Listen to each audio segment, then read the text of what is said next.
Доброго всем дня! Сегодня у нас 31 октября 2023 года, Харьков. Я продолжаю свой видеодневник.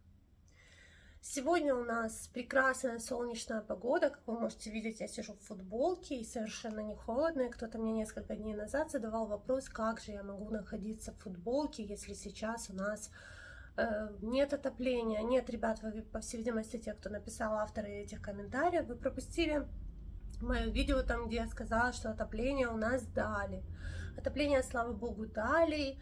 И на улице сейчас началась такая теплынь. Бабье лето, 3-й сезон, или я не знаю, как это правильно назвать. Но, в общем, у нас плюс 18 градусов. Но это на вчера, на сегодня, на завтра не знаю, еще не смотрела. Слава богу, погода нас радует, так что дома я действительно могу находиться в футболке. У всех харьковчан сейчас тепло. И на улице тепло. Тепло, хорошо. И, кстати, у нас пооживали все комары, мошки, божьи коровки. Все насекомые ожили, летают по квартире, мухи. Комары всю ночь жужжали и кусались. Я не знаю, откуда они взялись. Мы сами недоумевали. По всей видимости, они позасыпали где-то в квартире и просто проснулись от хороших погодных условий. Спасибо всем за пожелания, здоровья. Все спрашивали, как же я себя чувствую.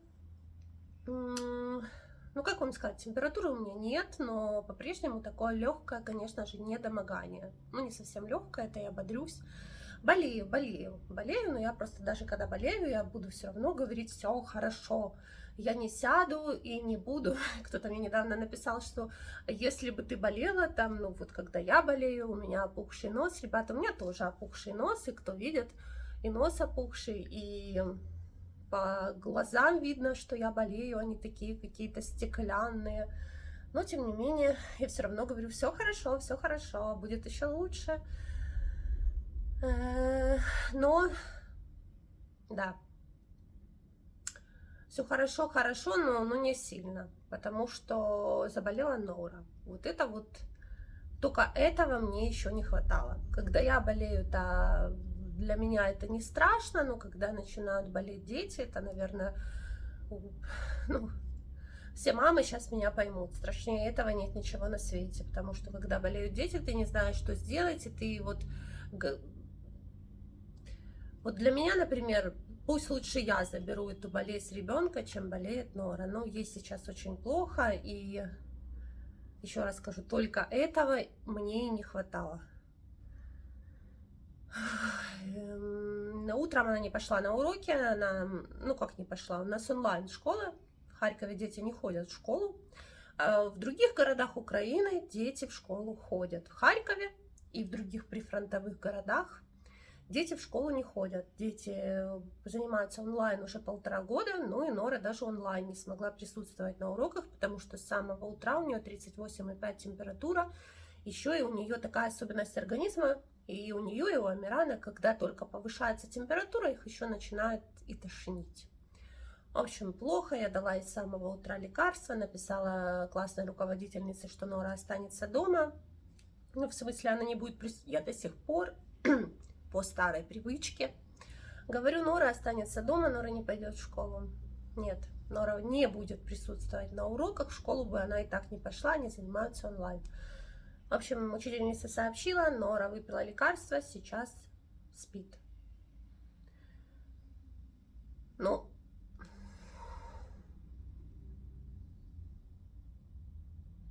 все будет хорошо. Я даже не сомневаюсь. Так, вы спрашивали, что я читаю. Сейчас я сначала расскажу, что я вчера смотрела сериал целый день. Ну, я же болела, лежала дома. Целый день я смотрела сериал. Кстати, впервые за 1,5 года я вот так вот практически целый день сидела, смотрела телевизор. У меня такого еще нет. Ну, как телевизор, YouTube. Я включила на телевизоре YouTube и смотрела сериал «Территория». Сначала я просмотрела 1-й сезон, потом мне понравилось, я просмотрела 2-й сезон. В общем, 2 сезона «Территории» я просмотрела. Понравился мне фильм, я такое люблю. Такое немного мистическое. В общем, хотите, посмотрите. Что я читала, спрашивали. Если не секрет, конечно же, не секрет. Мне на прошлой неделе приносила Лена книгу о Харькове. почитать. Вот я прочитала, теперь еще Ромас дочитает, я как-то так быстро раз и прочитала о одном из старых районов Харькова. В общем, все про Харьков, естественно, про свой родной город. Это все сколько бы ни попадалось литературы на эту тему, естественно, я не пройду мимо и прочитаю. Сегодня еще также мне попалась такая книга на глаза. Не знаю, как это происходит, это необъяснимо. Ну вот как-то так раз, и она мне сама в руки упала. Это «Исторические судьбы женщин», Санкт-Петербург, издание 1871 года. То есть, по сути, книге уже 150 лет. Практически. Почему практически? Уже даже больше. Больше 150. 152.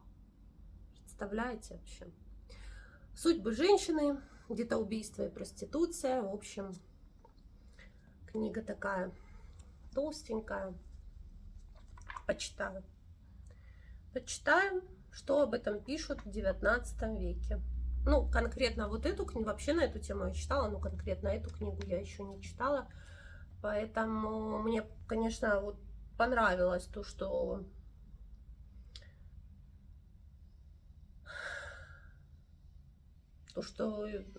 настолько ранняя. Не 1900-х, не начало 900-х, не начало 20 века, а еще 1871, так что почитаю, посмотрим, как пойдет. Бывает такое, что, вы знаете, начинаешь читать книгу, не идет, не могу, тогда вообще закрываю, все, и ставлю обратно. А бывает такое, что вот не могла начать читать книгу, не могла, прошло 5 лет, она мне попадается в руки, я открываю и уже вот так вот легко вообще и просто начинаю читать. Без всяких, ну, наверное, тоже для каждой какой-то книги нам нужен соответствующий возраст. Ну, по крайней мере, мне так кажется. Напишите, как это происходит у вас, как читаете вы. Ну, естественно, тоже я уже об этом много раз говорила, что с возрастом, допустим, одно и то же произведение мы по-разному воспринимаем, да?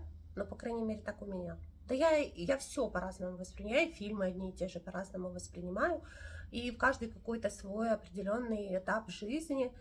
Если уже, допустим, до того, как у меня были дети, когда мне не было детей, я воспринимала это вот так. Когда появились дети, я уже это воспринимаю по-другому. А потом, естественно, пройдя уже сейчас этот этап такого времени, через которое мы сейчас проходим, я уже тоже что-то воспринимаю тоже совершенно по-другому. Наверное, как-то закаляется нервная система, и чем вот эти вот какие-то испытания делают нас сильнее. Как бы это ни звучало страшно.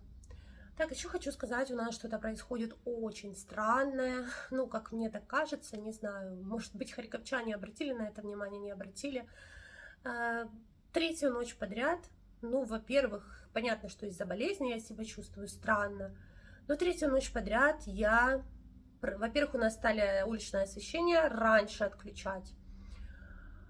И я же знаю, что уличного освещения нет, как будто кто-то фонарем светит в окно. Ставни я, наверное, сейчас не закрывала, и как будто кто-то фонарем светит в окно. Я открываю штору, а это светит луна, светит так. Вот Ромас вообще начал говорить, он мне вчера говорит, я выхожу курить на улицу ночью, не знаю, там в час ночи, а такое впечатление, что у нас белые ночи, а говорит, как в Питере.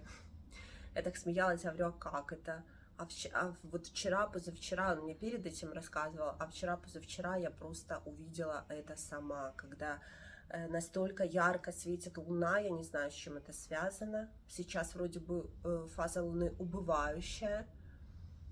Ну и вообще, вот что-то происходит, вот этот вот ураган, что-то происходит с природой, что-то... Вообще луна всегда была так, что она может влиять на людей, на их психику, но это, естественно, такой общеизвестный факт, да, я ничего нового вам не открою, но, тем не менее, я заметила, что, конечно, вот и на состояние здоровья, и на сны снятся такие просто, что ужас какой-то. Не знаю. Заметили вы, что луна как-то необычно светит и ночью? И тоже мне Ромас такой говорит: смотри, я вышел ночью, вообще все белым-бело, и тени видно, все отбрасывает тени, говорит, среди ночи. Когда такое было, что просто от света луны такое, да, действительно. Вот белые ночи, как на севере, что происходит, я не знаю, у нас в Харькове такого никогда не было. Или, возможно, у меня еще есть такое предположение, что мы не обращали на это внимания. Ну, да, глаза вот так вот, знаете, открываются на все по-новому. И ты такое впечатление, что как заново родился, все видишь впервые. Возможно, это только у меня так. В любом случае, это мой видеодневник. Чем хочу, тем и делюсь. Друзья, всем хорошего, доброго, тихого дня, хорошего настроения, мирного неба, крепкого здоровья. И помните самое главное, что все войны заканчиваются миром.